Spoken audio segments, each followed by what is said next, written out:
ঘুমের ঘোরে রান্নার গ্যাস লিক করে মৃত্যু দুজনের। অসুস্থ অবস্থায় দুর্গাপুরের শোভাপুরে বেসরকারি এক হাসপাতালে ভর্তি 6 জন। বড়দিনের সকালে মর্মান্তিক এই দুর্ঘটনাটি ঘটে দুর্গাপুরের বিজনের উইলিয়াম কেরি মোড়ের সামনে একটি মিষ্টির দোকানে। জানা গিয়েছে মিষ্টির দোকানের 8 জন কারিগর রাতে ঘুমিয়েছিলেন মিষ্টির দোকানের পেছনে একটি দোকান ঘরে। আজ ভোর রাতে এক কারিগরের ফোন পেয়ে দোকান ঘরের মালিক ছুটে আসেন ঘটনাস্থলে। এরপরই অচৈতন্য অবস্থায় 8 জনকে তড়িঘড়ি নিয়ে আসা হয় দুর্গাপুরের এক বেসরকারি হাসপাতালে। সেখানেই দুজনের মৃত্যু হয় বলে সূত্রের খবর। 6 জন রয়েছে হাসপাতালে অসুস্থ অবস্থায়। ব্যাপক চাঞ্চল্য দুর্গাপুরে। আমাকে ফোন করে সকালবেলায়, তো তখন আমরা যখন যাই তখন আমাদের প্রায় 15 মিনিট পরে আমরা যেয়ে দেখি যে দরজা অনেকক্ষণ ধরে আমরা বাড়ি থেকে আমরা নক করি, কিন্তু কেউ কোনো সারা শব্দ কিছু দেয়নি।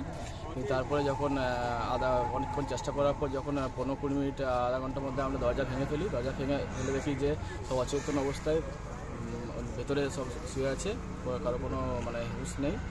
তো সেখান থেকে একজন যিনি ফোন করেছিলেন সে আবার দরজার সামনেই পড়েছিল, দরজার সামনে পড়েছিল। তো তার অবস্থা একটু সিরিয়াসই ছিল সে কন্ডিশনে। আর আস্তে আস্তে সবকে আমরা রিকভারি করে বার করি। তো তারপরে অ্যাম্বুলেন্স ডেকে আমরা লোকাল হসপিটাল, আমাদের আইকিউ সিটি হসপিটালে আমরা ভর্তি করি। তো এখন সবাই হসপিটালে আমাদের অ্যাডমিট আছে। আর দুজন মারা গেছে, যার নাম হচ্ছে একজন হচ্ছে অতনু রুইদাস আর একজন হচ্ছেন বিধান। এই দুজন মারা গেছে। কজনকে নিয়েছিলেন? 8 জনকে নিয়েছিল। কি থেকে হলো?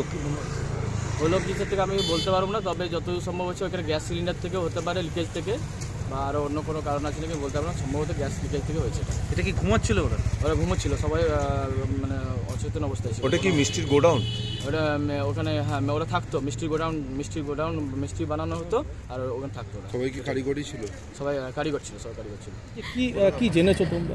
আমি তো সকালে ফোন করলো যে এরকম অবস্থা, কিছু খাবারের সাথে কিছু ভুলে গেছি, কিন্তু বলতে পারবো না এখন কি হয়েছে। ব্যাপারটা তো এখন জানি না। বাড়িতে ফোন করলো যে এরকম এসো তাড়াতাড়ি, খুব অসুস্থ। তারপরে এসে কি দেখলেন? এসে একটু দেখলাম ভালো রয়েছে, সামান্য একটু বলে অসুবিধা হচ্ছে, বলছে হ্যাঁ একটু অসুবিধা হচ্ছে আমার। নিতে হ্যাঁ, জিজ্ঞেস করলাম। কি করে হয়েছে জিজ্ঞাসা করলেন? আমার তো বলতে পারছে না। আর দুজন মারা গেছে। দেখুন, আমাদের 6:45 নাগাদ করে কল এসেছিল অ্যাম্বুলেন্স পাঠাতে আমাদের এখানেই উইলিয়াম কেরিতে। তারপরে 8 জন মতন পেশেন্ট আসে, সবাই শ্বাসকষ্ট নিয়ে কমপ্লেন নিয়ে। আসাতে দেখা যায় 2 জন পেশেন্ট যিনি ছিলেন ওনারা অন অ্যারাইভাল মারা গেছিলেন। দেখুন, এখন এক্স্যাক্টলি কী হয়েছিল, ইনসিডেন্ট কী হয়েছিল, ওটা পোস্টমর্টম না করা অবধি আমরা পুরো স্টেটমেন্ট আপনাকে বলতে পারবো না। বাকি 6 জন যারা আছে ওরা স্টেবল আছে।